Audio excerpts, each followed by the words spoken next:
Hey, how's it going? It's Tommy Gentleman here, and this is the first of my video blog entries along this 10-day cycle challenge. So today is the 30th of May 2013, and I'm here in Newcastle, where tomorrow myself and two of my friends, along with the support crew, will be setting off from St James's Park football stadium in Newcastle, and we will be going on a 10-day journey around England, visiting all 20 Premiership football stadiums. So we start in Newcastle and we finish in Southampton at St Mary's Stadium, which is indeed the closest Premiership stadium to where I live, where we're all from. So we're really looking forward to finishing on that day, on the 9th of June. So this all came about when a friend of mine, Sam Curtis, who I'm doing this cycle ride with, approached me one day about a year ago and said, how do you feel about doing another cycle challenge? Because, you know, I did John O'Groats to Land's End with a few people 2 years ago to raise money for 3 charities back then. And he asked me this question, and my first reaction was that I didn't really feel like doing it because, to be honest with you, as much as I think cycling is a great way to exercise, the volume of cycling on John O'Groats to Land's End was quite demanding, and it was quite mentally taxing too.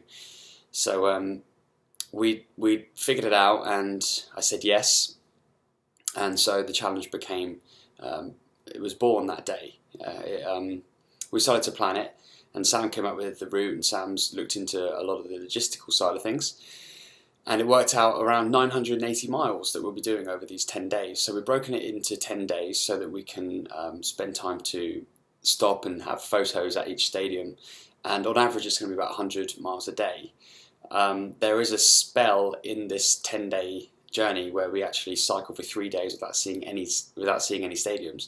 And that's from Swansea to Norwich, which is literally across the whole of England. So to give you an insight into the journey that we're going on, we're starting, as I said, in Newcastle. We go through to the Manchester area, Liverpool, we go down into the Midlands, and then we cut into Wales, where we go to Swansea. We then go all the way across the country in 3 stops to get to Norwich, and then it's from Norwich that we go into London and we hit all the London clubs, which I think there's 4 or 5 in London. Then we go to Reading, and then Reading to Southampton. And all in all, that's 980-ish miles, so just under 1,000 miles. And it's quite crazy, really, and I don't really enjoy cycling too much. I mean, I like it now and again. I wouldn't say I was an overly keen cyclist, but here we are. The bike's here. That bike's already been around the country once. It's going to go around again. So, as I said, myself and Sam, we know each other because we used to work together a few years back. When I first got into the fitness industry, we used to work together at one of the local gyms in Andover. And we're also cycling with my friend Dean Lucas, who I've known since I was about 12 years old. We've been really good friends for years. And Dean is with us because he decided to join us on this trek, on this journey, and put his hand up to volunteer to come along with us. And the reason that we're doing this, of course, is not because we necessarily enjoy cycling 1,000 miles in 10 days. It's because, of course, we're raising money for charity.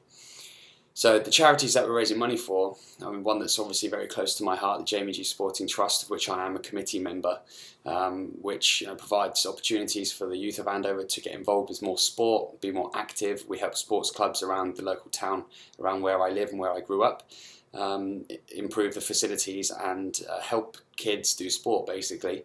And we've given out over £70,000 already to local sports clubs and organisations and individuals. So that's one of the charities. Sam is also, he's riding for Motor Neuron Disease Association.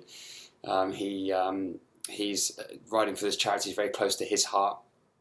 And I know that he's very passionate about raising money for this charity. And additional to that, we're also raising money for another local charity, the Countess of Brecknock Hospice, which I have experienced their way of operating firsthand. And I think they do remarkable things, and they are, they're really special people down there.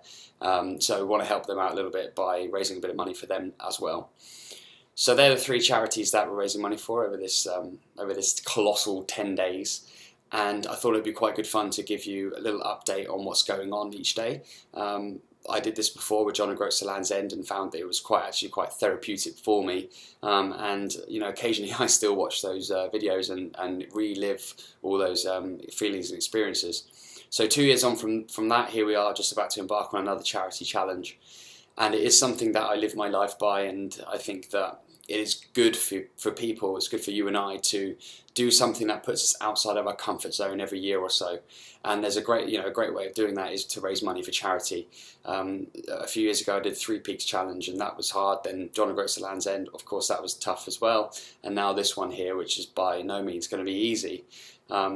Luckily I am a passionate football fan, so it will be good fun seeing the stadiums, and really looking forward to getting out there on the bike and expelling some energy and really getting into it. So we've been driving sponsorship over the last few months, but if you're watching this video, then I hope that you can stay and watch the video that I upload each day for the next few days, and hopefully you'll live along this experience with us, and essentially you'll donate some money to these charities, to this cause. So get behind us. What we're doing here is not something that we necessarily enjoy.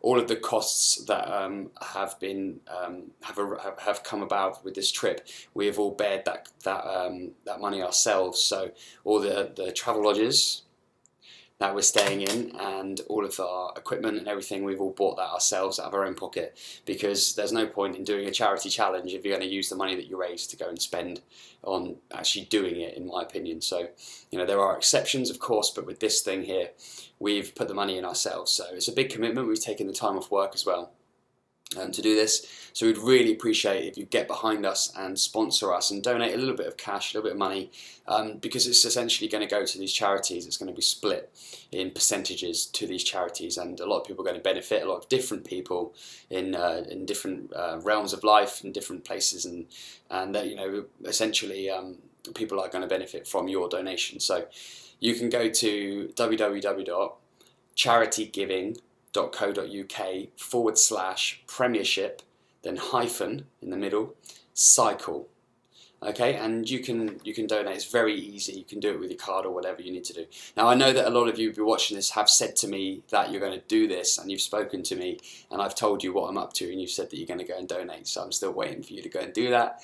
If you've already donated once, then you can always donate again later on in the next few days once you see exactly what we're getting ourselves into here. So I'll be in touch tomorrow, but the next time you speak to me, hopefully we would have completed our first day, we would have seen 2 stadiums, and we'll be in Huddersfield, which isn't obviously a Premiership club, but that's where we're staying as it works out that way.